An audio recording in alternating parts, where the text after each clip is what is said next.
حضرت انس رضی اللہ تعالیٰ عنہ فرماتے ہیں کہ ایک مرتبہ ایک بوڑھی عورت اپنے بیٹے کو لے کر کے حضور صلی اللہ علیہ وسلم کی خدمت میں پہنچی اور آپ صلی اللہ علیہ وسلم سے کہنے لگی کہ اللہ کے رسول، آپ کی محبت میں، آپ کی عقیدت میں اپنے بیٹے کو میں آپ کے پاس لے کے آئی ہوں، جہاں پر یہ میرا بیٹا آپ کی خدمت کرے گا وہاں پر میں آپ کی بیٹیوں، آپ کی گھر والیوں کی خدمت کیا کروں گی، مجھے خدمت کے لیے میرے بیٹے کو بھی مجھے بھی قبول فرمائے، آپ کی عقیدت سے آئی ہوں۔ آپ صلی اللہ علیہ وسلم نے قبول فرمایا، فرمایا ٹھیک ہے، رہ جاؤ۔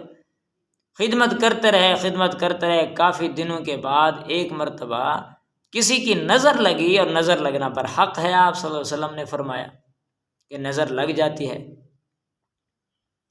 اور اس سے بچنے کے ٹوٹکے یہ ہوں کہ آخری جو صورتیں معوذتیں ان کو پڑھ لیا جائے۔ لوگوں نے کہا کہ دیکھو یہ کتنی بڑھ چڑھ کے حضور صلی اللہ علیہ وسلم کی خدمت میں لگا رہتا ہے، بڑی محبت کرنے والا ہے، عقیدت رکھنے والا ہے۔ اس کی لوگوں کی نظر ایسی لگی کہ وہ بیمار ہوا، اور بچہ ایسی بیماری کے اندر جو ہے وہ وفات بھی پا گیا۔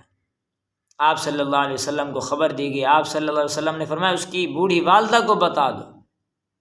جب اس کی بوڑھی والدہ کو بتایا تو وہ جلدی سے آئی اور مسجد نبوی کے صحن کے اندر دیکھا کہ اس کے بیٹے کو لٹایا ہوا ہے اور اس کی آنکھیں بند ہیں، اور آ کر کے چمٹ گئی بیٹے سے۔ اور پھر اس کے بعد جو ہے وہ سیدھا مسجد میں گئی اور جا کر کے سجدے میں گر کے کہنے لگی، یا اللہ میں آپ کی رضا پہ راضی ہوں، میں آپ صلی اللہ علیہ وسلم کی خدمت کی غرض سے آئی تھی، میرا بیٹا بھی خدمت کرتا رہا، میں بھی خدمت کرتی رہی، اس بچے کے نانی حال کو چھوڑا، دادی حال کو چھوڑا، گھر بار کو چھوڑا، سب کچھ کو چھوڑا، اور دین اسلام کی خاطر حضور صلی اللہ علیہ وسلم کی محبت میں ہم جو ہے یہاں پہ آ گئے۔ آج اگر یہ بچہ فوت ہو جاتا ہے اور لوگ کہیں گے کہ دیکھو تو نے کلمہ پڑھا اور اس کی وجہ سے تیرے بیٹے کی جان چلی گئی، تو یا اللہ میں آپ سے صرف اتنا سوال کرتی ہوں کہ ان کے منہ کو بند کر دیا جائے، اسلام کے خلاف کوئی زبانیں نہ کھلے، میرے بیٹے کو زندہ فرما دیجیے۔ تو اس عورت نے اتنی دل سے، توجہ سے، آہوں سے اللہ سے دعائیں کی کہ اللہ تبارک و تعالیٰ نے اس کی دعا کی برکت سے اس کے بیٹے کو واپس لوٹا دیا۔ ابھی وہ سجدے میں تھی، جیسے سر اٹھایا اس نے دیکھا کہ بیٹا اٹھ کے بیٹھا ہوا ہے، اور کافی عرصے تک حضور صلی اللہ علیہ وسلم کی زندگی میں بھی وہ بیٹھا تھا، اور حضرت ابوبکر صدیق کی زندگی میں، حضرت عمر رضی اللہ عنہ کی زندگی میں، حضرت عثمان غنی رضی اللہ عنہ کی خلافت میں بھی وہ بیٹا جو ہے وہ موجود تھا۔ اور ان کے زمانے میں ان کی والدہ کا پھر انتقال ہوا، اور اس کو پھر اپنے ہاتھوں سے اس نے دفن کیا، اور یعنی اس کی زندگی دیکھیں، ماں کی دعا سے اللہ تبارک و تعالیٰ نے اس کو لمبی زندگی عطا فرمائی۔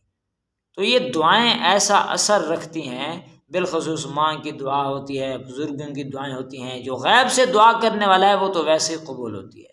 تو دعائیں انسان خدمتیں کر کے لے، اور ہر وقت اپنے لیے بھی دعا کرتا رہے، ہر دعا میں خاتم ایمان کی دعا کرے، اپنے بچوں کی صحت کے لیے، ان کے ایمان کی سلامتی کے لیے دعائیں کرتا رہے۔ دعائیں بہت بڑا ہتھیار ہیں ایمان والے کا۔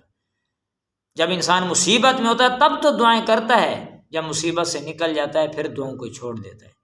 جب مصیبت آتی ہے دل سے دعائیں کرتا ہے، جب مصیبت ختم، خوشیاں آ جاتی ہیں، اللہ خود قرآن پاک میں اس کا تذکرہ فرماتے ہیں۔ فرمایا پھر انسان کیا کرتا ہے، بھول جاتا ہے خوشیوں کے اندر، پھر گناہ بھی شروع کر دیتا ہے۔ شادی کے اندر دیکھ لیں آپ، کتنے گناہ ہوتے ہیں، کتنی فضول خرچیاں الگ، اور گناہوں پہ الگ پیسہ خرچ ہوتا ہے۔ عورتیں منگائیں اور اس پہ کیا کچھ کیا، پیسہ اڑایا، اور یہ پوچھا جائے گا کہ کہاں پہ خرچ کیا تھا، یہ قیامت والے دن کا سوال ہے، کہاں سے کمایا، کہاں پہ خرچ کیا۔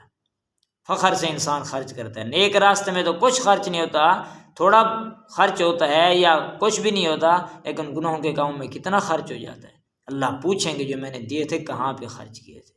خوشیوں کے اندر انسان اللہ کو بھول جاتا ہے کہ ایک ہی تو بیٹا تھا، اور پھر جو مرضی ہے انسان کرتا پھر خلاف شرع کام کرے، نہ ایسے نہ۔ حضور صلی اللہ علیہ وسلم کی امتی کا یہ حال نہیں ہونا چاہیے۔ اللہ سے دعا ہے ہمیں بھی عمل کی توفیق نصیب فرمائے۔ وآخر دعوانا الحمدللہ۔